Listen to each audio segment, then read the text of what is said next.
think that the way we are taught and feel represented in literature can change a perspective of life? As an English teacher with a bachelor's degree in cultural studies, I've realized the profound impact of literature and media texts, whether it may be a novel, a film, a song, or even a picture. But I didn't always feel or think this way. When I was a student, I did not like reading. I thought reading was boring and a waste of time. I honestly did not understand the appeal. Whenever I was assigned a book to read in high school, I never thought about actually reading the book and relied heavily on online summaries instead. I continued this practice throughout my high school journey, never really understanding the point of reading literature, even though I was an English honor student. But then I began my classes in university and majored in cultural studies. I've always liked history and culture, but at that point in time, I didn't quite make the connection between literature and culture. During my 4 years there, I learned many eye-opening and interesting things. Some of the things I learned there included the Foucauldian notion of discourse and power, gender studies, and race relations. It was quite new to me at that time because I wasn't aware of the existence of any of these things, especially because social media wasn't as prevalent as it is today. I didn't know that Foucauldian discourse is all about how things are based on certain contextual and societal variables, or how power is exercised through the dominant group over the subordinate group, such as how power is maintained in our society through how narratives and beliefs are deemed as societal truths just because they align with the interests of those in power. I also wasn't aware of the existence of gender studies, whether it may be the notion of biological determinism, which is the belief that men and women are thought to be different due to their biology, or how we have established, perpetuated, and maintained the notions of masculinity and femininity, creating a bifurcated understanding of how one should act or dress in society. I also wasn't aware of the deep and historical implications of race, such as how racial discrimination has been maintained in our society through our culture, institutions, and individual beliefs, as taught and shaped by our culture and institutions. I very much enjoyed learning about all of these things. At first, I didn't realize why I enjoyed it so much, but then I realized that I had so much fun because I could relate to these things. I live in a society where power is prevalent. There will always be some person or some group exercising their power over another person or group. I could also relate to what I was taught about gender, especially being a person who doesn't necessarily act in accordance with conventional gender norms. I could also relate to what I was taught about race, being an Asian English teacher who is not originally from an Anglophone country, which is another entirely contested issue on its own.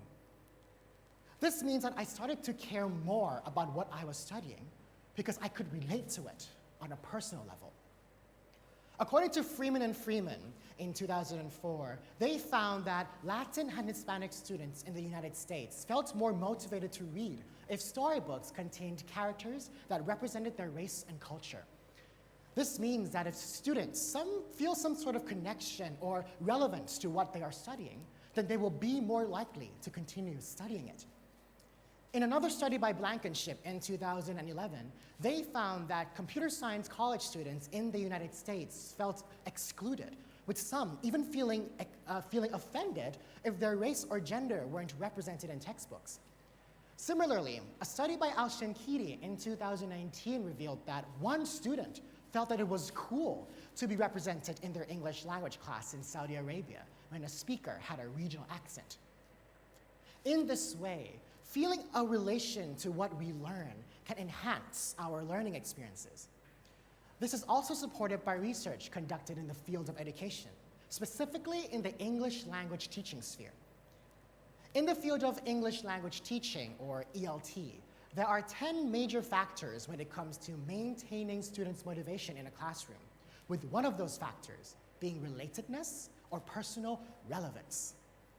With these studies and how I felt in university after learning about these cultural theories, I tried to incorporate my experiences into the way I teach literature. I want my students to stay motivated and interested in my class. And one way I can try to ensure that is by teaching literature in a way that allows my students to see themselves in what they study.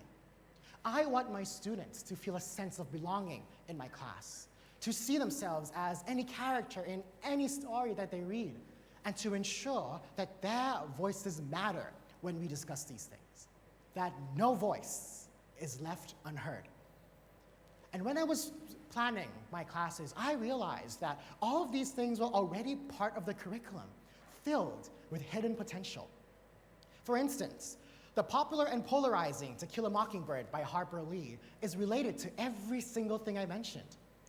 It's about how there's a socially deemed dominant racial group exercising its power over a socially deemed subordinate racial group, as shown through how the white community in Macomb exercises its hegemony over the black community. It is also about Scout's internal struggles of not acting in love like what society deems to be a girl just because she wears clothes that are more masculine and acts more rough. Another example would be Animal Farm by George Orwell, being about power relations and how the manipulation of discourses can allow the dominant class to maintain its power over the subordinate class, creating a seemingly unchallengeable status quo. So then I asked myself, how can I make my students resonate with these stories?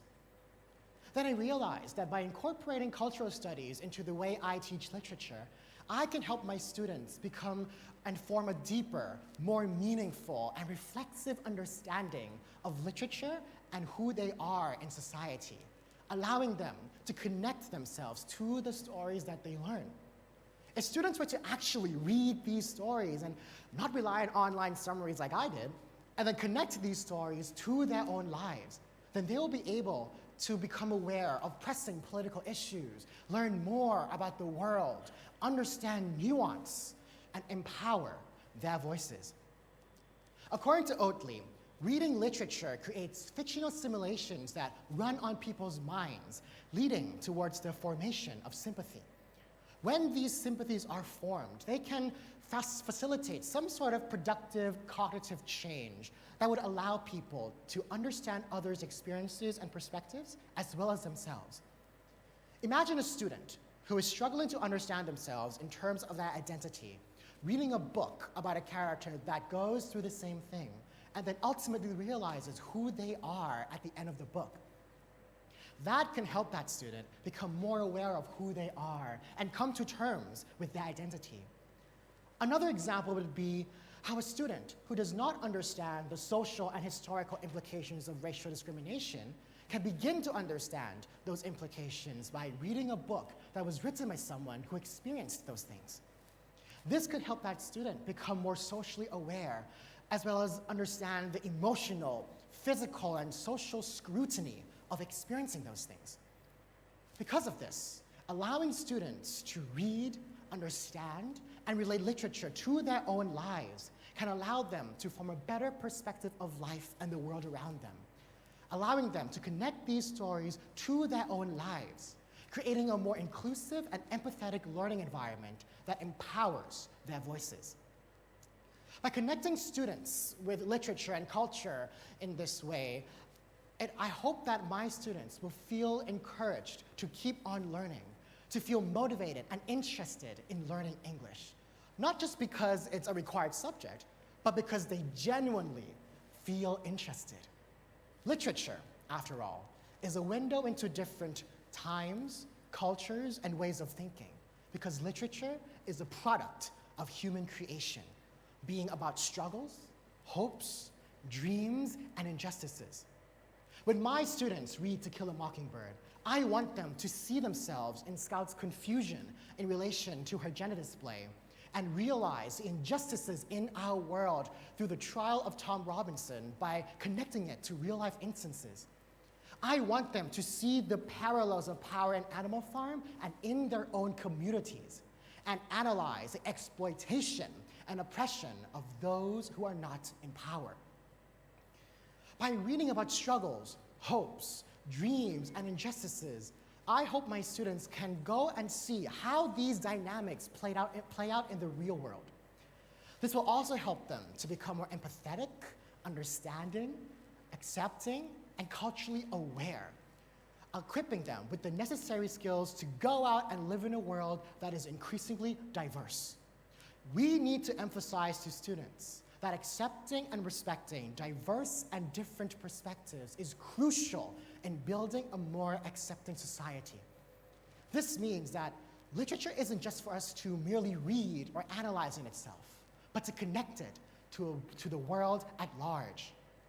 This means that incorporating cultural studies can allow them to form a better perspective of life.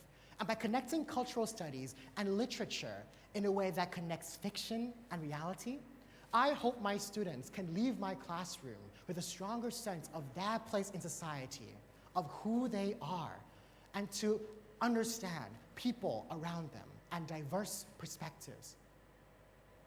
This is how we, as teachers, can ultimately empower voices in our society, and why the way we are taught and feel represented in literature can change a perspective of life and the world around us. If you are an educator, I want you to consider what I've said today. I want you to consider the voices represented in the literature that you bring into your classrooms. I want you to think about how you can help your students through the stories you teach. If you are a reader, I want to encourage you to seek out literature that provides a window into different perspectives, and to look out for moments in a story resonates deeply with you. If you are a parent, a mentor, or anyone who shapes and inspires young minds, I want you to ask yourself, how can I help others feel seen, heard, and understood through the stories that I share with them? By making space for diverse and different voices and stories, we can create classrooms and communities that can make every student feel seen and heard. This is where the power of literature can truly transform lives. Thank you.